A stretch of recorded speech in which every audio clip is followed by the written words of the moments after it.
Hello everyone, मैं वैद्य Gurdeep Saini SKD Muzaffarnagar से final year student. आज हम रोग निदान में रसवैशोतस की दूसरी व्याधि आमवात के बारे में जानेंगे। देखिए, अगर कोई स्टूडेंट एग्जाम के थोड़े दिन पहले भी यह वीडियो देख रहा है तो आपके लिए यह वीडियो बहुत ही हेल्पफुल होने वाली है। इस वीडियो में हम आपको हैंड रिटन नोट्स के साथ साथ एग्जाम में कैसे आपको आंसर लिखने हैं, आपकी प्रेजेंटेशन कैसी होनी चाहिए ताकि आपके एग्जाम में आप अच्छे मार्क्स पा सकें, इजी लैंग्वेज में आपको समझाया गया है।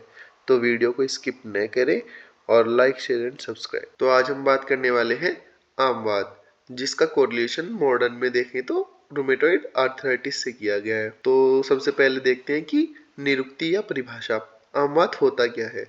तो आमवात बेसिकली दो शब्दों से मिलकर बना है, आम और वात। तो इसमें जो दोष है वो तो है वात, और जो दुष्य है वो है आम। तो आमीन सहित वात है आमवात। आम के सहित वात जहां पे होगी तो उसे बोला जाएगा आम वात। आगे श्लोक में माधव निदान जी ने बताया है, युगपत कुपिताव अंतस्त्रिक संधि प्रवेश को स्तब्धम च गुरुतो गात्रम आमवात से उच्चते। माधव निदान चैप्टर नंबर 25 श्लोक नंबर 5।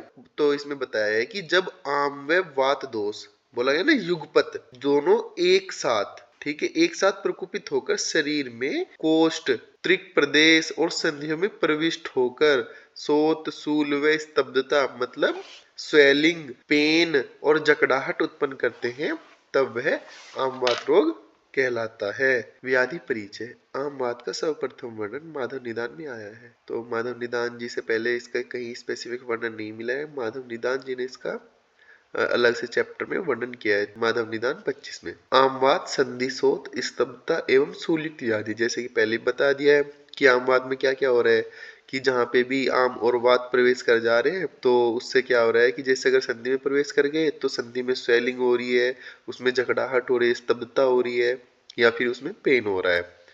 उसके बाद बोला गया यह शरीर की छोटी तथा बड़ी सभी संधियों में किसी भी आयु वर्ग के लोगों में उत्पन्न हो सकता है। ठीक है, ये तो हम बात कर रहे हैं आमवात की। आमवात क्या हो रहा है कि छोटी बड़ी सभी संधियों में होगा और आयु वर्ग के मतलब किसी भी आयु वर्ग के लोगों में हो सकता है। लेकिन जब हम बात करेंगे जैसे संधिगत वात हो गया, ऑस्टियोआर्थराइटिस, और गाउट जो वात रक्त है उसकी बात करेंगे तो हम आपको कंपैरिजन करके भी बताएंगे। आमवात और संधिवात और वात रक्त में कंपैरिजन करके बताएंगे कि कैसे क्या डिफरेंस होता है और कब किस में क्या होता है, वो पूरा बताएंगे। अभी यहाँ पे कंटिन्यू करते हैं। तो क्या बोला गया है कि यह शरीर की छोटी बड़ी सभी संधियों में किसी भी आयु वर्ग के लोगों में उत्पन्न हो सकता है। उसके बाद बताया कि आम वात में आमरस से दूषित वात ही व्याधि उत्पन्न करता है, अर्थात इसमें यह बताया गया है कि जो हमने निदानों का सेवन करेंगे, ठीक है, उससे क्या होगा कि आम बनेगा, ठीक है, तो उस आम रस से जो वात है वो दूषित हो जाएगा या उसका प्रकोप होगा एक तरीके से, ठीक है, तो वही क्या करेगा, व्याधि की उत्पत्ति करेगा। नेक्स्ट पॉइंट क्या है, प्रौढ़ावस्था में व स्त्रियों में यह रोग अधिकतर मिलता है। ऐसा नहीं है कि यह व्याधि सिर्फ बूढ़े लोगों को होगी, होने के चांस बूढ़े लोगों में ज्यादा है और स्त्रियों में ज्यादा है, मेल की अपेक्षा स्त्रियों में ज्यादा है, और जवान लोगों की अपेक्षा बूढ़े लोगों में ये व्याधि होने की प्रोबेबिलिटी ज्यादा है। तो वही बताया है कि फीमेल और मेल का इसका जो रेशो है वो 3:1 का है। हम बात करते हैं निदान। आम दोष व वात दोष प्रकोप के निदान एक साथ मिलते हैं, जैसे कि पहले भी बताया गया है कि इसमें क्या होता है कि आम दोष भी प्रकोप हो रहा है और वात दोष भी प्रकोप हो रहा है। अतः जब दोनों दोष प्रकोप हो रहे हैं तो इनका क्या होगा कि जो इनके निदान होंगे, प्रकोपक निदान होंगे, वो एक साथ ही मिलेंगे। ठीक है, तो हम देखते हैं सबसे पहले आहारज निदान। विरुद्ध आहार का सेवन, स्निग्ध आहार, अभिसंधि अन्न का सेवन। अगर आप स्निग्ध और अभिसंधि अन्न का अधिक सेवन करेंगे तो उससे क्या होगा, आम दोष बनेगा। ठीक है, मंद आपकी अग्नि क्या होगी, मंद होगी, तो उससे क्या होगा कि आम दोष की उत्पत्ति ज्यादा होगी। तो वही बताया गया है। शीतल व विषम आहार का सेवन, अजीर्णाशन और मंदाग्नि। उसके बाद बात करते हैं विहारज निदान। अति व्यायाम, रात्रि जागरण, वेग धारण, विरुद्ध विहार, ठीक है, दिव्य शौपन, निश्चेष्टा। सारे इजी इजी हैं, कोई दिक्कत नहीं है इसमें। उसके बाद आता है मानसिक निदान। ईर्षा द्वेष, अगर आप इससे ईर्षा द्वेष रखेंगे तो आपका आमवाद हो सकता है काम, क्रोध, लोभ, मोह, शोक, आलस्य, अवसाद, जितने भी मानसिक व्याधियां हैं, मानसिक दोष हैं, सब आप उसमें इंक्लूड कर सकते हैं। निदान कंप्लीट होते हैं, उसके बाद हम देखेंगे पूर्व रूप। तो पूर्व रूप में आप एक चीज याद रखना, क्या 3A प्लस स्तब्धता। क्या याद रखोगे? 3A plus स्तब्धता। तो इसमें क्या हो रहा है कि पूर्व रूप में बताया मुख्यतः आमोत्पत्ति के लक्षण एवं वात प्रकोप सूचक लक्षण प्राप्त होते हैं। व्याधि में हो ही यही रहा है कि आम दोष की उत्पत्ति हो रही है, आम आम बन रहा है, ठीक है। और दूसरा क्या हो रहा है कि वात का प्रकोप हो रहा है। तो स्टार्टिंग में हमें क्या दिखेगा? उन्हीं के लक्षण दिखेंगे। तो आमोत्पत्ति की वजह से क्या क्या होगा? आपको आपकी अग्निमंद होगी, अग्निमांद होगा, ठीक है, आलस्य आएगा, और क्या होगा? स्तब्धता होगी। और वात प्रकोप से क्या होगा? अंगमर्द, ठीक है, अनिद्रा, अल्प निद्रा, ये सब लक्षण आपको देखने मिलेंगे। तो पूर्व रूप में अगर आप आमवाद पेपर में पूछे जाए कि आमवाद के पूर्व रूप बताओ, तो आप क्या बताएंगे? तो एक ट्रिक याद रखना, 3A प्लस स्तब्धता। 3A में क्या आएगा? अग्निमांद, आलस्य, अंगमर्द और स्तब्धता। ये चार इंपॉर्टेंट, अग्निमांद, आलस्य, अंगमर्द, स्तब्धता, अनिद्रा, अल्प निद्रा और हृदय गौरवम, ठीक है। तो अब हम देखेंगे सामान्य लक्षण, ठीक है। तो जो इसमें श्लोक बताया गया है वो इंपॉर्टेंट श्लोक है, याद रखिएगा। मैं आप पढ़ के बता रहा हूँ। अंगमर्दो अरुचि तृष्णा ह आलस्यम गौरवम ज्वरा अपाक सुनता अंगानाम आमवातस्य लक्षणम, ठीक है। तो क्या क्या होगा? अंगमर्दो, अंगमर्द होगा, अरुचि होगी, तृष्णा होगा, आलस्य होगा, हृदय गौरवम होगा, ठीक है, ज्वर होगा, ठीक है, अपाक, ठीक है, प्रभावित अंगों में क्या होगा? शोथ होगा। इसके बाद बात करते हैं हम संप्राप्ति की। संप्राप्ति में क्या बताया गया है कि हमने निदानों का सेवन किया, उससे क्या हुआ कि आम और वात दोनों का प्रकोप हो गया। अब हम निदान के देखें, जैसे कि हमने निदानों में बताया कि आप क्या करते, विरुद्ध चेष्टा कर रहे थे, व्यायाम अत्यधिक कर रहे थे, तो वात प्रकोप जो निदान थे उनके सेवन से क्या होगा? वात का प्रकोप होगा, ठीक है। और जो आम प्रकोपक निदान थे, जैसे कि विरुद्धाहार आदि का निदान कर रहे थे हम, स्निग्ध भोजन का निदान कर रहे थे बहुत ज्यादा, तो उससे क्या हो रही थी? आम की उत्पत्ति हो रही थी, ठीक है। अब क्या होगा कि वात भी प्रकोप हो गया और आम भी प्रकोप हो गया। अब वात में कौन सा गुण होता है? चल गुण, ठीक है। आपको मैंने इजी लैंग्वेज में लिखा ऐसे ही है, ठीक है, आपको लिखना ऐसे ही है। आपको सिर्फ समझाने के लिए मैं जो बाकी चीजें हैं वो बता रहा हूँ, इसको एक्सप्लेन करने के लिए, ठीक है। आप ये मत सोचिए ये तो लिखा ही नहीं है नोट्स में, पता नहीं क्या बता रहा है, ऐसा कुछ नहीं है, ठीक है। सिर्फ समझाने के लिए कि हो क्या रहा है या चल क्या रहा है, ठीक है। तो निदान का सेवन किया, निदान सेवन से आम की उत्पत्ति हुई, वात का प्रकोप हुआ, ठीक है। तो इस अब क्या होता है कि जो वात दोष होता है उसमें क्या होता है? चल गुण होता है। वात का जो गुण होता है वो चल होता है, ठीक है। तो उससे क्या होगा कि जो आम दोष है उसका संचरण होगा, और संचरण कहाँ होगा? धमनियों की सहायता से पूरे शरीर में। जो हमारे शरीर की धमनियां हैं वो आम को पूरे शरीर में संचरण कराएंगी। अब क्या होगा कि जिस भी स्थान पर जो आम है वो जाएगा, ठीक है। मान लिया वो उरे प्रदेश में जा रहा है या अधो प्रदेश में जा रहा है, ठीक है। अगर उरे प्रदेश में जा रहा है तो क्या होगा कि वहां पे कफ पहले से मौजूद है, तो उससे क्या होगी? आम अत्यधिक दूषित हो जाएगा।